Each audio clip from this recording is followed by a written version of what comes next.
Bueno, ahora daremos inicio a la segunda conferencia magistral a cargo de César Guzmán. César es el presidente del capítulo peruano del Lean Construction Institute y es gerente general de Productiva, constructora del grupo Edifica. Es MBA gerencial en Centrum y máster en dirección de la construcción de la Universidad Europea de Madrid. Es también máster en dirección de la construcción de la Universidad Peruana de Ciencias Aplicadas, UPC. Le damos un aplauso, por favor, para darle la bienvenida. Bueno, la ponencia que voy a darles ahora es un poco acerca de cómo se está moviendo el Lean en el país, ¿no? Siempre es importante saber qué se está haciendo en el Perú, qué cosas vienen y qué es lo que a qué deberíamos apuntar, mejor dicho. Luego vamos a ver unas pequeñas investigaciones que también las empresas del capítulo han hecho, básicamente en obras de edificaciones, y las novedades que también traemos para los próximos años y qué es lo que queremos hacer también de cara a trabajar en productividad junto con todo el gremio de construcción.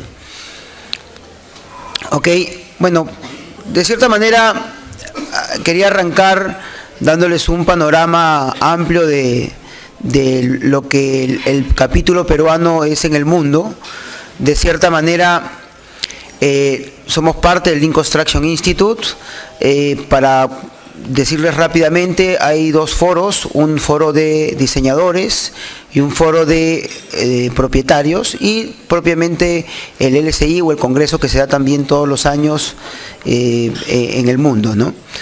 Luego tenemos el IGLC, que si se acuerdan algunos tuvieron la oportunidad de estar, el IGLC 19 fue acá en Lima, el 2011, y el IGLC del próximo año, que es en la India. Bueno, básicamente es cómo se mueve un poco todo el tema Lean Construction en el mundo y cómo se va pasando este tema de conocimiento.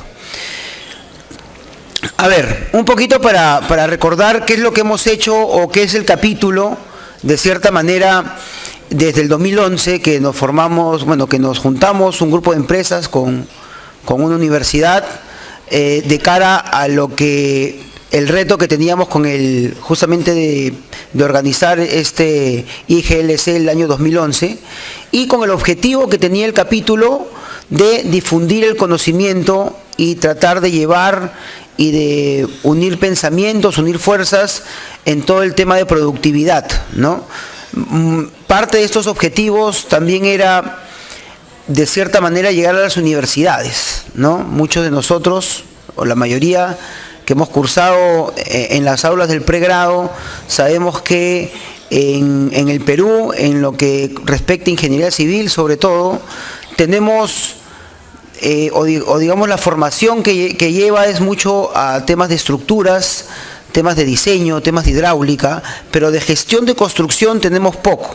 Entonces, los objetivos que tenía el capítulo justamente era difundir conocimiento en el ámbito profesional, pero también tratar de llegar a la academia, llegar al pregrado, ¿no? Es un poco cómo se ha dado de manera natural esto en el país.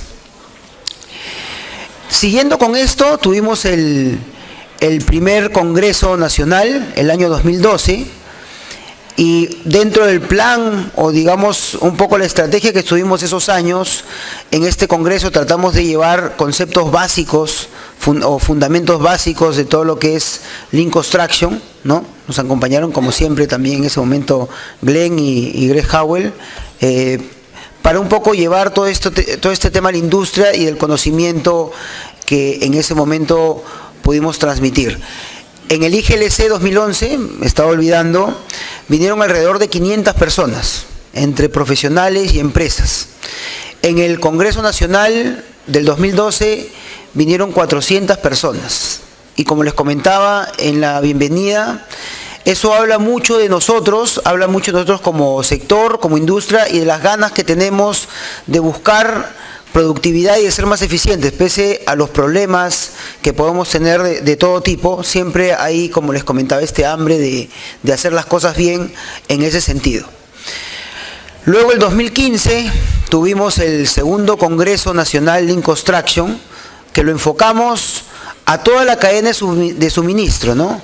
Desde los proveedores hasta el cliente final, un poco tratando ya de atar cabos, como se dice, para saber que en la industria no estamos solos, ¿no es cierto? Muchas veces hemos enfocado los temas, digamos, a tener productividad o a trabajar en productividad, mejor dicho, interna, pero sabemos que en nuestro negocio los proveedores son fundamentales, ¿no?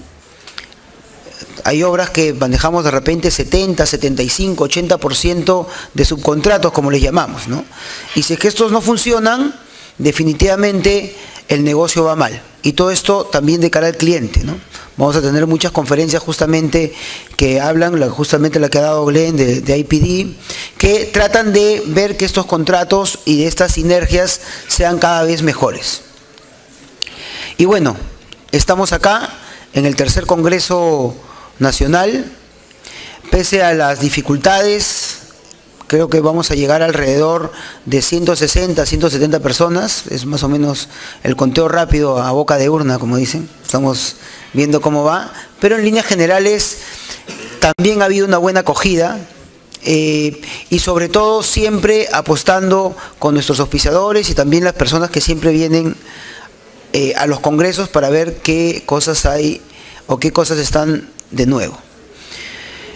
Quería comentarles más o menos, en realidad uno de los problemas de nuestro país es que se investiga poco, se sacan muy pocas estadísticas, y quería comentarles de cierta manera lo que hemos tratado de llevar, o de repente de la información que hemos tratado de recopilar en el capítulo y de cómo se mueve el Perú en temas Lean en cuestión de cifras.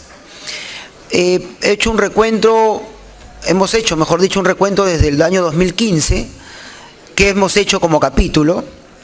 En realidad empezamos con los miembros a hacer actividades internas, ¿no es cierto?, propias del capítulo. 11 actividades hicimos para esto y hicimos 12 actividades para el público en general interesado.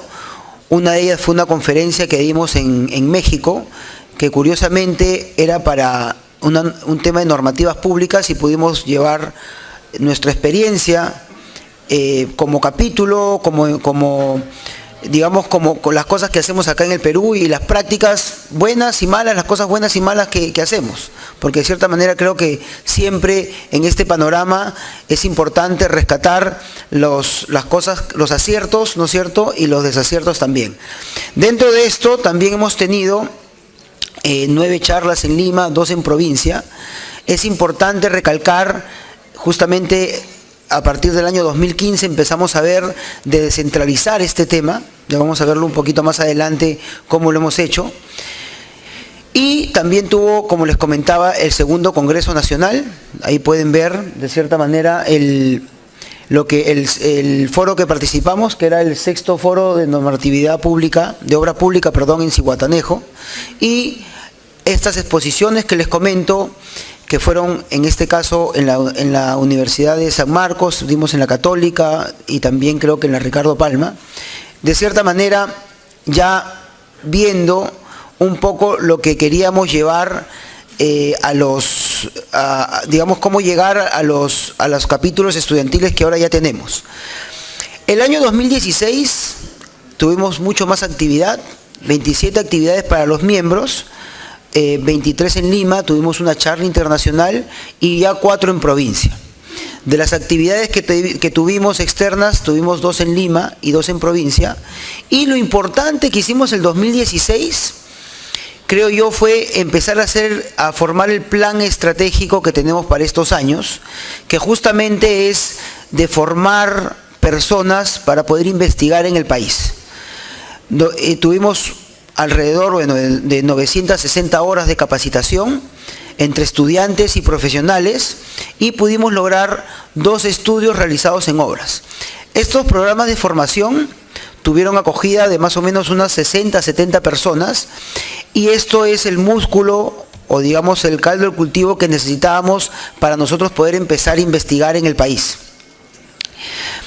Voy a detallar un poquito más adelante las investigaciones que tuvimos, pero parte de esta para comentarle, en realidad, y acá un poco quería comentarle justamente lo importante de la gestión de conocimiento, porque probablemente muchas de las cosas que les muestro ahorita en las investigaciones ya las olfateamos en las obras. Lo que les voy a dar es un poco de data de repente, de confirmar en realidad el problema que tenemos, ¿no es cierto? Pero lo importante es también saber que si es que no gestionamos el conocimiento de una manera debida, vamos a seguir teniendo los mismos problemas y repitiendo los errores, o como se dice, tropezando con la misma piedra.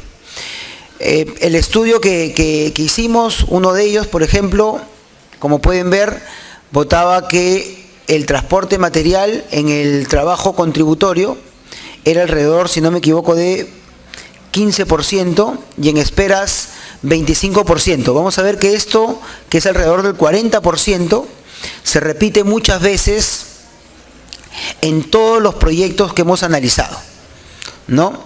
Y de cierta manera, la importancia de esto hace que justamente estas son obras de edificación en zonas urbanas, donde tenemos poco espacio para descarga de materiales, tenemos restricciones horarias y poco uso de cierta manera de equipos, ¿no? A lo más, creo yo, que usamos grúas, usamos algunos elevadores, a veces ineficientes, ¿no es cierto? Ya yendo un poquito más al tema técnico, no sé si es que tienen esa data, pero al buscar, por ejemplo, elevadores aquí en Lima que carguen más de 2 toneladas no existe, ¿no? Son muy caros, dicen, no los traen, y el hecho es que tenemos mucho, por ejemplo, retrabajo, reemparigolando cosas, ¿no? Reemparigolando materiales, y eso nos hace gastar mucha mano de obra. Al gastar mucha mano de obra, justamente tenemos picos donde tenemos que subir o acarrear los materiales, y el problema justamente se da en que cuando se acaban estos picos, ¿qué hacemos con la mano de obra que está ahí? ¿No es cierto? Justamente por eso es que tiene mucha relación las esperas con el transporte, ¿no es cierto? Transportamos en picos, pero tenemos muchas esperas después. Entonces, un poquito debería ir la solución por ver qué equipos nos sostienen o nos soportan la construcción de este tipo de proyectos, y por otro lado, ver qué amortiguadores o buffers de producción podemos usar para usar esta gente. Sobre todo, lo ideal sería hacerlo en el trabajo productivo o de repente un trabajo contributorio, pero que no se vaya a una espera que es pérdida pura, ¿no? Entonces, eso es básicamente lo que vamos a ver en los ejemplos que les voy a traer. ¿Qué más hicimos el 2016? Como les digo, formamos capítulos y grupos de estudiantes en las universidades. En realidad tenemos 191 participantes ahora activos en el capítulo. Como lo pueden leer, 30 individuales. Tenemos 2 capítulos estudiantiles, uno en UPC, uno en la Ricardo Palma. Y tenemos 3 grupos de estudiantes, que en realidad ahí, si queremos entrar al detalle, funcionan bastante bien todos. A algunos les falta un poquito más de formalidad. Los capítulos están reconocidos por las universidades. Los otros son grupos que se han formado de alumnos y interactúan con el capítulo justamente para soportar estas investigaciones, ¿no es cierto? Entonces, estas personas, o la mayoría de ellas, están capacitadas para poder tomar mediciones, por ejemplo, o hacer el trabajo operativo que necesitamos para luego sacar conclusiones. El 2017 bajaron un poco las actividades por el esfuerzo del Congreso. Siempre que hacemos el Congreso, el año que hacemos el Congreso, mejor dicho, que es bianual, lo tratamos de hacer bianual, por lo general es un esfuerzo bastante importante para el capítulo en sí. Y lo importante es que también tuvimos encuentros con otras gestiones de proyectos, ¿no? Con el PMI, con el AACI, y de cierta manera con BIM también, y lo que hemos buscado es tratar de generar y aprender buenas prácticas entre todos, ¿ok? Luego hemos tenido 5 eventos, 5 Link Office que le llamamos, que de cierta manera es un formato mucho más, digamos, mucho más ágil, mucho más dinámico, donde se ponen temas de conversación entre los representantes o las personas que han ido al evento, al Link Coffee, y se comparte ideas. Luego, el 2017, cerrando, hemos hecho 3 talleres. Un taller, el primer taller que hicimos es escoger por ventajas.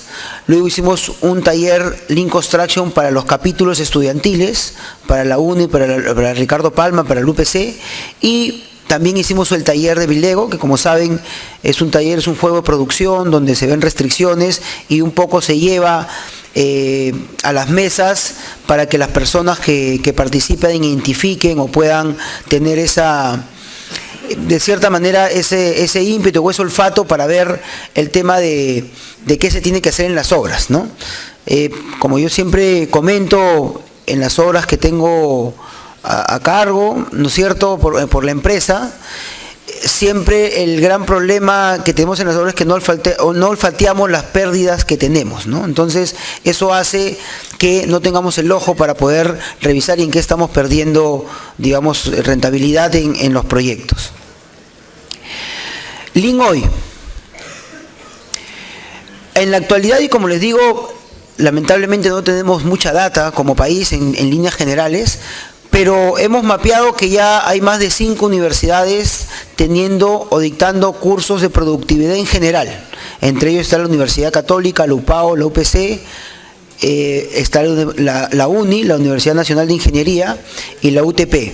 Estos cursos son diversos, en realidad, tanto en pregrado como en posgrado, pero lo importante es que ya hay, creo yo, en los últimos años, hay mucho más oferta en las universidades, o mejor dicho, han tomado más conciencia para que en sus currículas podamos ver gestión de construcción, que podamos ver productividad, que mucho le hace falta al país.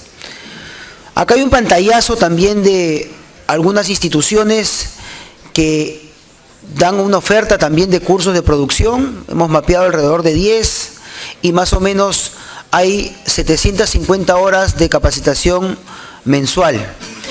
Alrededor de un curso de 30 personas por curso que tenemos también oferta mensual que tenemos en el país, ¿no? Sobre todo en realidad, lamentablemente en Lima, sabemos que tenemos problemas de descentralización a nivel general. Pero esto habla bastante bien de lo que en realidad se está generando, ¿no es cierto? Y de lo que en realidad como capítulo estamos siendo parte juntamente con todos ustedes. Ya un poco para cerrar esta parte, quería mostrarle algunos estudios que hemos hecho como capítulo, ¿no es cierto? Básicamente son estudios en obras de edificaciones urbanas y de cierta manera lo que vamos a ver probablemente les suene bastante lógico o ya lo olfateen, pero como les digo, la idea es trabajar en ello, ¿no? Y hemos tenido data para poder seguir trabajando en lo mismo y poder tener sobre todo data del país, ¿no es cierto? Sabemos que probablemente la construcción sea igual o parecida en todos lados, pero la idiosincrasia y los temas propios del país hacen que justamente la construcción sea variable en todos lados y que tengamos particularidades en cómo manejamos el personal, qué tipo de problemas tenemos, qué tipos de climas, etcétera. El primer estudio que hicimos es un estudio de productividad, justo con un diagrama de movimientos en una obra de edificaciones. Básicamente lo que se trató en este estudio es ver en la excavación, en la etapa de muros pantalla, ¿no es cierto? Se hizo una carta balance de encofrado y se llevó un poco a los problemas que podríamos tener en la obra. Esta obra en particular tenía un frente de 15 metros por 40 de fondo. El acceso de la obra solo estaba en los 15 metros que les comento y en realidad era una obra, como entienden, bastante tuburizada, ¿no es cierto? El gran problema, y en realidad es un común denominador en los proyectos de edificación que tenemos, es que tenemos poco espacio. Entonces, esta obra en particular tenía de cierta manera menos espacio que las regulares y justamente acá tienen la distribución del tiempo, pueden ver, de nuevo es el mismo gráfico, el 25%, ¿no es cierto? Y el transporte del 15%. Esto, digamos, hace ver un 40% del trabajo que se está ejecutando en este en esta carta balance, en esta actividad en particular, y qué es lo importante para este tipo de proyectos, ¿no? Que sabemos que el encofrado es de cierta manera el que marca la pauta o el que marca, digamos, el ritmo del proyecto, el ritmo de la ejecución del proyecto. Mientras que la ejecución del encofrado sea la adecuada, el concreto que va después y el acero que viene antes no debería tener ningún problema, ¿no es cierto? Entonces, podemos ver en este gráfico de acá cómo eran los movimientos de las personas y una vez diagnosticado qué se trató de hacer, ¿no es cierto? Primero, lo que se hizo es descentralizar dónde estaban los materiales. Como pueden ver, simbolizado con la letra M, está la madera rectangular, que son las soleras que utilizamos para el encofrado, y está ubicado ya en posiciones donde no necesite tener mucha circulación, porque en realidad lo que estaba complicando en este proyecto era el transporte. Justamente con eso, y también tratando de tener cuadrillas multitask que puedan hacer un poco, como se dice, un poco de encofrado, un poco de concreto, porque por lo general también en estos proyectos de construcción nos hemos acostumbrado, y que no es malo, con la sectorización obviamente, pero a especializar mucho la mano de obra, y a veces en este tipo de proyecto de edificación con excavaciones, los volúmenes de encofrado y de concreto no dan para cuadrillas únicas que hagan solo con encofrado o solo concreto. Entonces, con la ayuda, digamos, como les comento primero, de poner los materiales en lugares adecuados y tratar de tener personas operativas en las obras que hagan una o dos, o mejor dicho, 2 o 3 actividades, lo que logramos, de repente no tan eficientes como lo haría un especialista neto, lo que logramos es justamente reducir y poder hacer las actividades con una menor cantidad de mano de obra, de horas hombre en mano de obra. El segundo estudio lo hicimos con el capítulo en colaboración con la Universidad Católica y con la Universidad Unicam de Brasil. Es un estudio bastante simple. Vino un tesista de esta universidad brasilera, vimos una obra para ofrecerla en el capítulo, se trabajó en conjunto y era para incorporar eventos Kaizen en las obras. Era básicamente identificar un problema y tener la solución del mismo. Digamos que siempre hemos pensado que tenemos que tener soluciones simples y básicas para lograr mucha productividad, ¿no? Sabemos que, sobre todo en el país, ¿no? Como siempre comento, es como si tuviéramos un bull gigante con dardos, ¿no? Nosotros tiramos el dardo de espaldas y le vamos a dar a la productividad.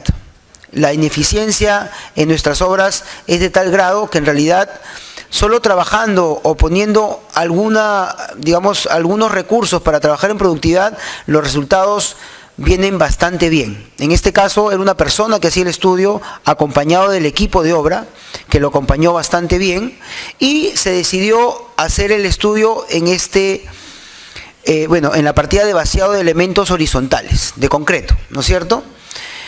¿En qué consistía el estudio? Bastante simple, una etapa 0 de prevento.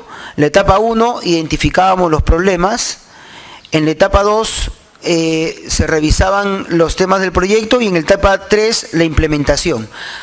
Alrededor, este estudio puede ser entre 15 y 30 días útiles, en promedio 20 días, de cierta manera es un mes de trabajo que en realidad es poco tiempo para los réditos que tuvimos en este estudio y que tuvo la obra en realidad al implementar esto. Lo curioso y una de las cosas en realidad que presentó este estudio es el organigrama, de cierta manera, que siempre teníamos bastante vertical, ¿no es cierto?, bastante rígido, a tenerlo de esta manera, que de cierta manera, si bien es cierto que todo gira con el responsable de obra, el ingeniero residente, digamos que hacemos un círculo concéntrico donde están los capataces, maestros de obras y las áreas que operan como calidad, seguridad, y en realidad se hizo un trabajo con todo el equipo de obra. Uno de los grandes problemas que tenemos en las obras justamente es que hay un divorcio claro entre las áreas de calidad, de seguridad y de producción. Y eso hace que las restricciones no las podamos levantar, ni siquiera las internas. Ya tenemos variabilidad externa bastante importante en el sector como para también involucrar estos temas. Y cuando hay un divorcio de estas áreas, en realidad es donde vienen los primeros problemas, ¿no es cierto? Tienes que vaciar una zona y antes de vaciar tienes que poner una baranda o hacer una prueba de calidad, y sencillamente por el hecho de que no se coordinó un día antes, esos vaciados pueden durar 1 o 2 horas más, y con los tiempos que tenemos definitivamente salimos del plazo. Entonces, lo primero que se hizo en este estudio es armar el equipo y hacer un trabajo un trabajo de integración para que el equipo pueda trabajar en conjunto. De cierta manera, estas son las métricas que decidió el equipo y decidió, bueno, con el consultor y el equipo, lo que decidieron hacer para esta obra. Se vio, por ejemplo, analizar mediante una encuesta la actitud al cambio que tenía el equipo, la clareza de la meta. Se hacían preguntas, por ejemplo, si el equipo entendía el proceso de vaciado de concreto de los elementos horizontales, ¿no? Una pregunta tan básica como esa alinea en realidad el grado de lo que conocía el equipo. Dificultad de la meta, autonomía del equipo, soporte de las áreas, proactividad y destreza de habilidades. El resultado de este trabajo, digamos, en equipo, luego de analizar estas variables, luego vamos a ver cómo se reflejó ya en la producción de la mano de obra, eran temas bastante simples. Y como les digo, es un estudio que probablemente es bastante corto y redituó enormemente en el proyecto. Uno de los problemas que había era desfase de inicio del vacío de concreto. Y era un tema tan simple como darle una radio a la persona que está afuera para que regulara el llegado de mixers al proyecto. Parece mentira, pero en realidad, mientras que no sabemos que los mixers no pueden estar parqueados en la puerta de la obra, y mientras que no se coordinaba bien, estos, ¿no es cierto?, daban vueltas, no se coordinaba, entonces no era eficiente el vaciado que tenemos que tener probablemente en las obras de 3 horas, ¿no? Porque en realidad los permisos son de ese tipo. Entonces se hizo este tema, se implementó y se llegó a tener que evitamos las esperas y las colas de los mixers justamente, o los materiales, porque no solo el concreto, sino la llegada de acero, la llegada de unidades de albañilería, etcétera. El desfase de la hora iniciada para almorzar. Parece tonto, pero el personal obrero estaba molesto, ¿no? O sea, no estaba conforme porque no se indicaba bien estos temas. Como sabemos, si tenemos tantas pocas horas de vaciado, tenemos una especie de 2 turnos, ¿no es cierto? O sea, a la hora regular de almuerzo, las cuadrillas de concreto siguen trabajando, almuerzan 1 hora después y salen, ¿no es cierto? Eso para no interrumpir el vaciado de las losas, porque conocemos que por temas técnicos también se pierde el fraguado que tiene. ¿Ok? Entonces, se conversó de esto, se hizo una rotación del personal, porque muchas veces en la interna no se hace esto y se manda siempre el mismo personal, o el maestro o los capataces siempre mandan a los mismos, crea disconformidad y eso hace bajar la productividad. Se puso un horario de rotación y se colocó los horarios de almuerzo, y con esto la meta era evitar la incomodidad, como les comentaba, en las cuadrillas. Un tema tan simple como el picado de concreto restante del vaciado, ¿no? Agarramos ese, digamos, para no picar y no tener ese concreto de más, lo que hicimos es empezamos a hacer sardineles para los estacionamientos, ¿no? En realidad también probablemente todo lo hacemos, es simple, pero la idea es sistematizar esto y llegar a no tener desperdicios de más en el concreto que utilizamos. Había un desconocimiento de la meta diaria por el equipo de trabajo. Entonces, parece mentira, como les vuelvo a repetir, pero las indicaciones no aterrizaban bien al campo. Entonces empezamos a implementar estos temas para que en las charlas diarias de seguridad, luego de esto se juntaran los capataces y estos mismos vieran con el equipo de producción todo lo que se tenía que hacer ese día, con programaciones diarias gráficas, y esto, digamos, ayudaba a que se sepa qué hacer, ¿no? Obviamente, al exigir esto, lo que teníamos es que el equipo de obra tenía necesariamente que tener todo planificado un día antes. Entonces, eso se daba, ¿no es cierto? Luego tenemos el levantamiento de los aceros o los fierros durante el vaciado y el vibrado, ¿no? Había algunos accidentes, había tropiezos porque dejaban los que denominamos los burritos, ¿no es cierto?, que agarran las soleras del encofrado, ¿no es cierto?, y estos eran cortados después para que pudiéramos, de cierta manera, no tener accesos de circulación sin ningún problema. Bueno, había temas, por ejemplo, como la demora en el armado de la manguera para el vaciado, ¿no es cierto? Le hicimos una ruta para eso, para ver cómo era de la mejor manera, y en otros proyectos, después de este estudio, se ha visto para usar brazos hormigoneros o brazos concreteros, que le llamamos, y en líneas generales, lo importante era que todo esto lo tomáramos para las siguientes obras, y eso es un poco el reto que estamos viendo como capítulo, como investigaciones que estamos diseñando. Acá están de cierta manera las métricas que después de la implementación se tuvieron, y como se pueden dar cuenta, subieron la gran mayoría, tanto en actitud al cambio, en clareza de la meta, dificultad de la meta, autonomía del equipo, el soporte de las áreas, la proactividad, y bueno, digamos que destrezas y habilidad está casi en el mismo número. ¿Cuál es lo importante de acá? Que si podemos ver, bueno, está un poco pequeña la presentación, pero la distribución del trabajo, o el trabajo productivo, pasó de estar en 55 o 56 casi digamos en esta partida, a casi 63%, ¿no es cierto? Y además el trabajo contributorio pasó de 14 a 11, o sea, bueno, casi 14 a 25, casi a 12. ¿Esto qué nos refleja? Que en realidad, alineando las áreas, o sea, las áreas de producción, de calidad y seguridad, haciendo un trabajo en equipo, identificando restricciones, pudimos hacer que la cuadrilla de por sí, en realidad la obra sea más productiva.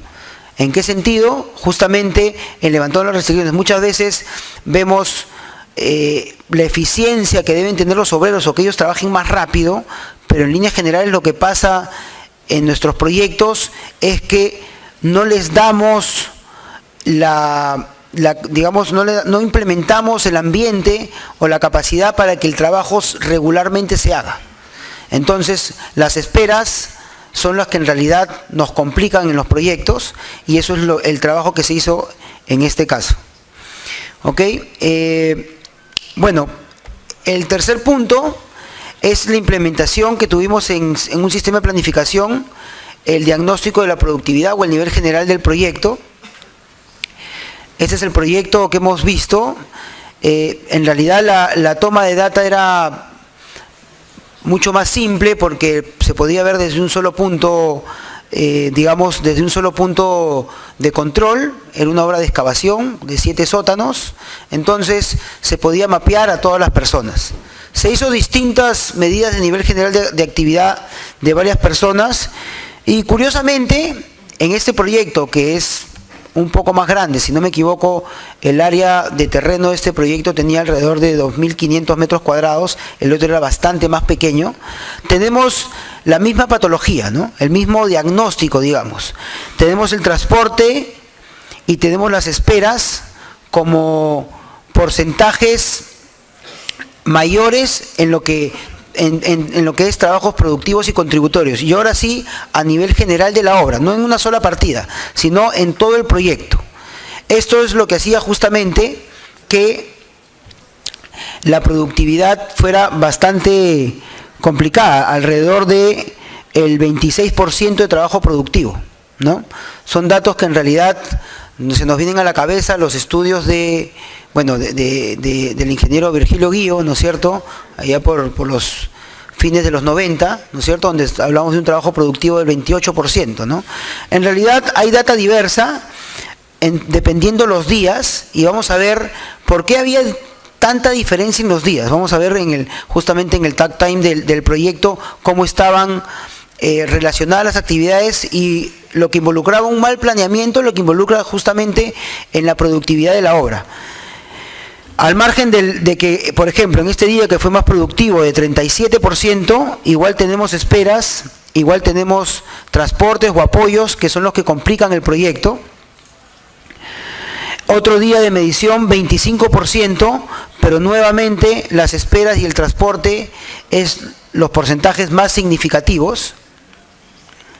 Y la cuarta medición, nuevamente el nivel general de actividad del trabajo productivo del 29% y de nuevo transporte y esperas como la mayor cantidad de desperdicio que teníamos en el proyecto. En general y más o menos en promedio podemos decir que el trabajo productivo estaba alrededor del 29%, y lo que teníamos que trabajar justamente es en el trabajo contributorio y no contributorio para ver cómo hacíamos en el proyecto, ¿no? Entonces, un poco lo que hemos hecho es llevar esto con la data que teníamos ya en el capítulo. Digamos, seleccionando un poco las medidas, tenemos el transporte, otros que eran las actividades de apoyo que teníamos, que eran, bueno, el transporte de 14%, otros 19% y esperas 24%, y lo chequeamos con la data que teníamos ya de las anteriores investigaciones que hemos hecho en el capítulo, justamente con el benchmark que hicimos en años pasados, y lo que nos dimos cuenta es que la desviación era de 11% para los temas de apoyo, de transporte, ¿no es cierto?, y para las esperas alrededor de un 20% con respecto a otras obras que eran más eficientes. Digamos que haciendo números rápidos, si tenemos este exceso de 31%, habiendo 50 trabajadores con una jornada de 8 horas, a 16 soles la hora, hacemos los números rápidos, son 400 horas por jornada productiva, y teníamos 6.400 soles, lo que nos daría más o menos casi 2.000 soles diarios por excesos con respecto a otros proyectos, analizando este de acá, ¿no es cierto? Y más o menos 12.000 soles a la semana. Entonces, lo que estaba pasando es que en este proyecto se estaba consumiendo 12.000 soles más que el promedio de proyectos en Lima, que dicho sea de paso, no son del todo eficientes tampoco. Entonces, parte de un poco para concluir este tema, es que el trabajo que está haciendo el capítulo es tratar de generar investigación, tratar de generar data propia del mercado para que nosotros podamos compararnos con lo que tenemos y podernos hacer más eficientes en conjunto, y tratar de estos promedios que tenemos, tratar de subirlos o tratar de levantarlos, ver qué cosa podemos hacer y gestionar el conocimiento de tal manera que cada vez seamos más eficientes como industria. ¿Ok? Acá hay un poco el tema justamente que les mencionaba. En realidad el gráfico es para tener un pantallazo del tema. Acá podemos darnos cuenta que no hay un ritmo de producción establecido, ¿no? Hay partidas digamos, hechas en un mismo tiempo, y el problema que está acá, que hay una actividad flotando, ¿no? O sea, esa era la planificación real de este proyecto, y lo que hacía justamente es que estas actividades flotantes, estas secuencias sin ritmo, hacían que nosotros tengamos esperas y transportes. Eso sumado al estudio que hemos visto antes de este trabajo en conjunto de las áreas, justamente hace que nosotros tengamos altos índices de improductivos en los proyectos, ¿no? Ahora, cabe resaltar que esta etapa en este tipo de obras de edificación es la más compleja, porque la excavación, como les comento, muchas veces no se puede hacer un tren de trabajo, un tren de actividades tan limpio como quisiéramos, pero justamente trabajar en ello es lo que nos hace ser eficientes, ¿no? Trabajar y darnos cuenta de cuáles son los problemas que tenemos. El gran problema, creo yo, es que intuimos muchas veces los problemas o los desperdicios, pero no trabajamos en ellos. O sea, simplemente a veces hasta optamos por subcontratar, ¿no? Y tratar de pasar el riesgo al subcontratista. En realidad, lo ideal es trabajar en conjunto, al margen de que sea una partida subcontratada, si es que de cierta manera esta subcontrata es ineficiente, esa ineficiencia va a pasar al sistema, y el sistema es en realidad lo que nos hace retrasarnos en los plazos. ¿Ok? Entonces, básicamente, en conclusiones, estos eran los altos niveles de esperas, están relacionadas a las actividades que se programan semana a semana, ¿no es cierto?